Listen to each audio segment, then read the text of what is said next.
एक बात तो साफ होती है कि पाकिस्तान सुधरने वाला देश नहीं है। इस बात की गारंटी कौन देगा कि भविष्य में इन फ्यूचर अगेन पाकिस्तान वही हरकत नहीं करेगा? क्या यूएसए इस बात की गारंटी देगा कि no, Pakistan will not violate this cease fire and Pakistan will not again hit India with terrorist? 1971 1971 में जो इंडिया पाकिस्तान युद्ध हुआ था, उस समय इंदिरा गांधी प्रधानमंत्री थी। इंडिया ने पाकिस्तान को घुटनों पे ले दिया था। उस समय पाकिस्तान के लाखों फौजियों को गिरफ्तार कर लेना, पाकिस्तान की सैकड़ों किलोमीटर की जमीन पे कब्जा कर लेना, that is one of the very big things. Pakistan घुटनों पे आ गया था, माफी मांग रहा था। पाकिस्तान क्या करता है? भारत की पीठ पे वो छुरा घोंपता है। खाली जो चौकियां थी उन पे पाकिस्तान ने कब्जा कर लिया। कोई दोगला इंसान होता है वो दोगला ही रहता है। पाकिस्तान की जो फितरत है वो कभी नहीं बदलने वाली है। इंडिया ने उसका मुंहतोड़ जवाब दिया पाकिस्तान को, बालाकोट पे स्ट्राइक करके। ओडी का भी जवाब दिया था, इंडिया ने सर्जिकल स्ट्राइक की थी। इंडिया क्या ऐसा करे कि जिससे टेररिज्म पे परमानेंट स्टॉप लग सके? We have to take the war to the final stage. कुछ हमें ऐसा करना पड़ेगा जिससे कि पाकिस्तान का जो बेस है, जो टेररिज्म बेस है, वो हिल जाए। मिलिट्री और इंटेलिजेंस इनके बीच में आप। नमस्कार दोस्तों, जैसा कि आप जान रहे हैं, इंडिया पाकिस्तान का वार चल रहा है और अभी 4-5 घंटे पहले समझौता हो गया है, एग्रीमेंट साइन हुआ है। बट अभी फिर न्यूज आई है कि पाकिस्तान ने जो है समझौता जो हुआ था उसको तोड़ा है। वो इसी पे डिस्कस करेंगे आज। हमारे साथ हैं द एक्सपर्ट, ये ऑलरेडी हमारे साथ एक शो कर चुके हैं। Welcome expert. Thank you. अगर मैं बात करूं, कश्मीर जो है हिस्ट्री रही है टेररिज्म की, कहीं ना कहीं कुछ ना कुछ होता रहता है जी। उसके जवाब में इंडिया भी कुछ ना कुछ जवाब देता है, जो कि इस बार भी दिया उन्होंने जवाब। तो मेरा ये है कि क्या ये चीजें ऐसी चलती रहेगी? पाकिस्तान कुछ देगा, इधर से इंडिया कुछ देगा, जवाब देता रहेगा, मीन्स इसका कुछ परमानेंट सोल्यूशन निकलेगा या ये चीजें ऐसी चलती रहेंगी? जी ऋषभ जी, मैं समझ गया आपका question. First of all very very thank you मुझे अपने शो में बुलाने के लिए। जैसा कि मुझे याद है, मैं लास्ट टाइम भी आया था और बहुत ही बढ़िया रिस्पॉन्स मिला था, बहुत ही बढ़िया डिस्कशन हुआ था गौरव जी के साथ। इस बार आपसे डिस्कशन हो रहा है। जैसा कि आपको पता ही है, जस्ट अभी 4-5 घंटे पहले ही सीज फायर हुआ था, यूएसए ने मीडिएट किया था और अभी हमने देखा, ये खबर आ रही है कि पाकिस्तान ने सीज फायर का उल्लंघन कर दिया। तो आपका क्वेश्चन था कि क्या ये कभी रुकेगा, टेररिस्ट अटैक्स कभी रुकेंगे कश्मीर में या तो इंडिया में? तो अभी आप देख रहे हो, अभी सब लोग देख रहे हैं कि 3 घंटे के 4 घंटे के अंदर ही पाकिस्तान सीज फायर को वायलेट कर रहा है, जो कि यूएसए ने मीडिएट किया था। इससे एक बात तो साफ होती है कि पाकिस्तान सुधरने वाला देश नहीं है। इंडिया चाहे जितना भी रिस्ट्रेंट बरते, इंडिया चाहे जितना भी समझौता करे, बट पाकिस्तान नहीं सुधरेगा। Pakistan is a rogue state, that we have to confirm first, we have to determine. दूसरी बात कि ये कब तक चलता रहेगा, तो इसके लिए पहले हमें जानना पड़ेगा कि कश्मीर में टेररिज्म की हिस्ट्री क्या है, कब से टेररिज्म स्टार्ट हुआ, उसमें पाकिस्तान का क्या रोल है। जैसे कि आप सबको पता ही होगा, 1987 में 1987 में जो कश्मीर में इलेक्शंस हुए थे, तो जो कश्मीर में टेररिज्म की बेसिक हिस्ट्री है वो वहीं से स्टार्ट होती है। उसके बाद से कश्मीर में टेररिज्म स्टार्ट होती है और पाकिस्तान ने उसका फुल सपोर्ट किया अगेंस्ट इंडिया। पाकिस्तान अपने मिलिटेंट्स भेजता रहा कश्मीर में, क्योंकि कोई बॉर्डर पे फेंसिंग नहीं है, वहां पे ओपन बॉर्डर है। टेररिस्ट भेजता रहा और कश्मीरीज को जो इंसर्जेंट्स थे उनका साथ दिया अगेंस्ट द इंडियन स्टेट। बहुत सारे हमले हुए, बहुत से लोग शहीद हुए, बहुत जवान शहीद हुए, बहुत सिविलियंस मारे गए। इंडिया ने हर बार उसका जवाब दिया, बट हमले फिर से हुए। अभी अगर बहुत पहले की बात ना करें तो अभी 2016 में ओडी में अटैक हुआ था, मिलिट्री बेस पे, उसमें 19 जवान मारे गए थे।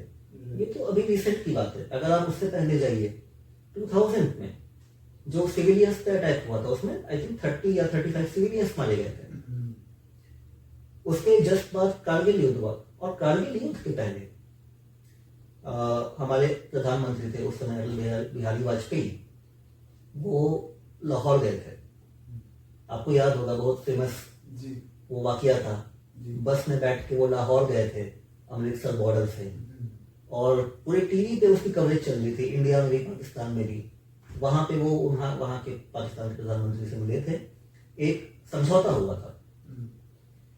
उसके एक महीने बाद, ज्यादा समय नहीं, सिर्फ एक महीने बाद पाकिस्तान क्या करता है, भारत की पीठ पे वो छुरा घोंपता है। जी वो कारगिल में अटैक करता है। कारगिल में जो इंडियन बेसिस होते हैं, जहां पे जब बर्फ पड़ती थी तो जो इंडिया की फौज थी वो नीचे आ जाती थी, क्योंकि बर्फ में वहां रहना कुछ समझदारी वाली बात नहीं है। तो जो खाली बेसिस थे, खाली जो चौकियां थी, उन पे पाकिस्तान ने कब्जा कर लिया। तो ये तो एक तरह से पीठ पे छुरा घोंपने वाली बात हुई। समझौता हुआ, उसके आप एक महीने बाद ऐसा काम कर रहे हो। जी तो ये जो है, ये पाकिस्तान की फितरत है। एक कोई इंसान होता है, उसकी फितरत होती है। कोई दोगला इंसान होता है, वो दोगला ही रहता है, आप उसको कितना भी समझा लो। पाकिस्तान की जो फितरत है वो कभी नहीं बदलने वाली है। उसका मैं दूसरा उदाहरण आपको देता हूं। 2006 में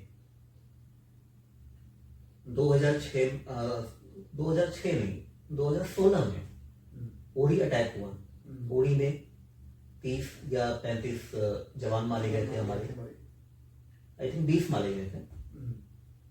उसके बाद पुलवामा में अटैक हुआ 2019 में, उसमें हमारे 40 जवान मारे गए। इंडिया ने उसका मुंहतोड़ जवाब दिया पाकिस्तान को, बालाकोट में स्ट्राइक करके। उड़ी का भी जवाब दिया था, इंडिया ने सर्जिकल स्ट्राइक की थी। पुलवामा का जवाब इंडिया ने बालाकोट में एयर स्ट्राइक करके दिया। कुछ फायदा हुआ उससे?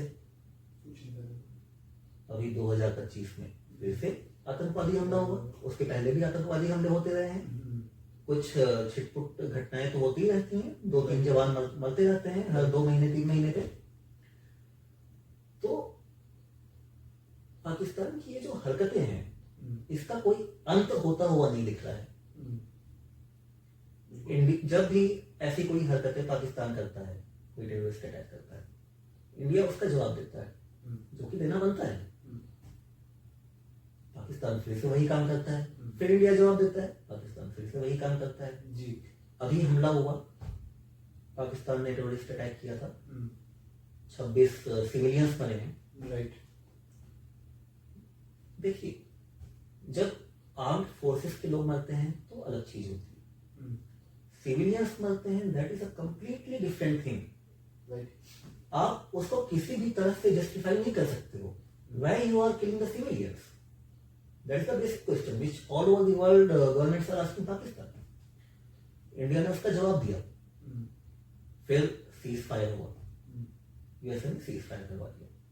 चलिए ठीक है, इस बात की गारंटी कौन देगा कि भविष्य में इन फ्यूचर अगेन पाकिस्तान वही हरकत नहीं करेगा? राइट। क्या यूएसए इस बात की गारंटी देगा? वो रिटर्न में ये गारंटी दे सकता है कि no, Pakistan will not violate this cease fire and Pakistan will not again hit India with terrorist? मैं पूछता हूं ये बात। तो ये जो चीजें हैं वो हमें समझनी पड़ेंगी, वो यहाँ की गवर्नमेंट को समझनी पड़ेगी, यहाँ की जनता को समझनी पड़ेगी कि आप कुछ भी कर लो, आप कितना भी समझौता कर लो, आप कितना भी छोटे मोटे सर्जिकल स्ट्राइक करते रहो, आप एयर स्ट्राइक कर लो, जो पाकिस्तान की फितरत है वो नहीं बदलने वाली है। ये तो आपके इस क्वेश्चन का जवाब हुआ कि क्या ये हमले कभी रुकेंगे। अगर हमारा जवाब ऐसा रहेगा तो ये हमले कभी नहीं रुकेंगे। तो जो आपने पूछा था कि क्या इसका कोई अंत दिख रहा है, जी नहीं ऋषभ जी, मुझे इसका नियर फ्यूचर में कोई भी अंत इस तरह से होता हुआ नहीं दिख रहा है कि इंडिया सर्जिकल स्ट्राइक करे, इंडिया 1-2 मिसाइल डाल दे, उससे टेररिज्म पे, पाकिस्तान स्पॉन्सर्ड टेररिज्म का कोई भी एंड नियर फ्यूचर में मुझे नहीं दिख रहा है। ये आपने बहुत ही सही आंसर दिया, ऐसे चीजें रुकने वाली नहीं है। तो मेरा ये कहना है कि एज अ इंडिया क्या ऐसा करे कि जिससे टेररिज्म पे परमानेंट स्टॉप लग सके। क्या ऐसा मतलब एक्शन लेना चाहिए इन्हें? जी, देखिए, इसमें हमें एक बात समझनी पड़ेगी। India is a responsible country, it is not like Pakistan. Pakistan is a completely रोग स्टेट। वहां की गवर्नमेंट कुछ और कहती है, वहां की आर्मी कुछ और कहती है।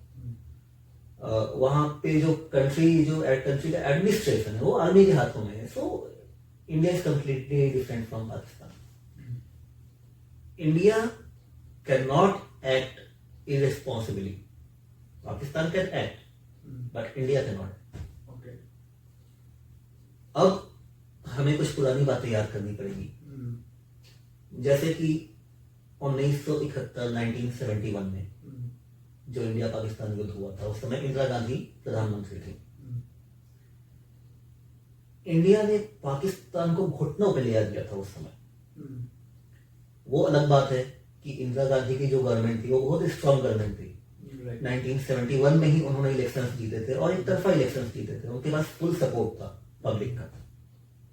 And Pakistan was not a nuclear country at that time. But still to carve a different country from Pakistan in shape of Bangladesh और पाकिस्तान के लाखों फौजियों को गिरफ्तार कर लेना, पाकिस्तान की सैकड़ों किलोमीटर की जमीन पे कब्जा कर लेना, that is one of the very big things. Pakistan घुटनों पे आ गया था, माफी मांगना था। उसके बाद फिर शिमला समझौता हुआ था और as a goodwill gesture India ने जो पाकिस्तानी कब्जाई हुई जमीनें थी वो वापस कर दी, just because of the fact that India is a responsible state. उसको किसी भी दूसरे देश की जमीन पे कब्जा नहीं करना है। India is a peaceful country that wants only peace. Now coming to present scenario, it is not like 1971. First of all, we have to understand. Now Pakistan is also a powerful military. It is a nuclear armed state. So India cannot act like 1971. But still, we have to show some guts. We have to take the war to the final stage. कुछ हमें ऐसा करना पड़ेगा जिससे कि पाकिस्तान का जो base है, जो टेररिज्म बेस है, वो हिल जाए। यहां बात होती है कि 2 दिन में हमने कुछ मिसाइलें दागी, उन्होंने भी कुछ मिसाइलें दागी, उसके बाद सीज फायर हो गया। बट उससे किसी का कुछ फायदा नहीं होगा, उससे सिर्फ नुकसान ही होगा। पाकिस्तान को तो जो नुकसान होता है वो होगा ही, हमारा भी कुछ ना कुछ नुकसान हुआ ही होगा जो पाकिस्तान ने मिसाइलें दागी हैं उससे। बट उससे एंड रिजल्ट क्या आएगा? It is will. क्यों? क्योंकि पाकिस्तान का जो टेररिज्म स्ट्रक्चर है उस पे इंडिया ने वॉर किया होगा, but it is not completely destroyed. तो इंडिया को कुछ ऐसा करना पड़ेगा, irrespective of what the world is saying, world will ask India to stop, but still India has to show some guts and has to do something which destroys the terrorism structure of the Pakistan. Completely उसको destroy करना पड़ेगा। Until and unless India does that, this Pakistan sponsored terrorism is not going to stop. Decided on ceasefire. अब पाकिस्तान ने cease fire violet किया, drone attack किया है कश्मीर में। आप ये पूछ रहे हैं कि क्या इंडिया को भी सीज फायर ना मानते हुए पाकिस्तान पर अटैक करना चाहिए? Okay, but as I have said before, Pakistan is a rogue state, India is a responsible country. Pakistan की इकोनॉमी पूरी तरह फेल हो चुकी है पहले से ही। उसको इस बात से फर्क ही नहीं पड़ता है कि उसकी इकोनॉमी पे क्या ब्लो आएगा फुल फ्लेश्ड वॉर से। India is a growing economy. India को अपने पब्लिक के बारे में देखना है, पब्लिक की प्रॉस्पेरिटी देखनी है। So going to a full fleshed war, और I will say that violating cease fire and attacking on Pakistan, okay, India can attack, but it needs to be decided by seeing all the elements, like economy, cost of the war, the cost of the life, everything, and then only India decide कर सकता है कि करना चाहिए या नहीं करना चाहिए। I think अभी क्या होगा जो मैं समझ पा रहा हूँ, अभी ये होगा कि पाकिस्तान ने ड्रोन अटैक किया है, इंडिया भी हो सकता है ड्रोन अटैक करे या कोई मिसाइल अटैक करेगा, उसके बाद सीज फायर अटैक दोनों लोग अमल करेंगे। That is my basic understanding. Okay, but अगर देखा जाए तो इस तरीके से इस चीजों से तो फिर कोई सोल्यूशन निकल ही नहीं रहा है। इस तरह से सॉल्यूशन नहीं निकलेगा Rishabh ji, you are very correct. उसके लिए मैंने आपको बताया, India has to plan very well and blow a decisive strike on Pakistan. जो टेररिज्म का बेसिक स्ट्रक्चर है पाकिस्तान में, उस पर अटैक करना पड़ेगा। ISI है, उस पर अटैक करना पड़ेगा। अनटिल एंड अनलेस इंडिया वो करता है, terrorism is not going to stop. Okay the expert, आपने बहुत ही सही चीजें बताई।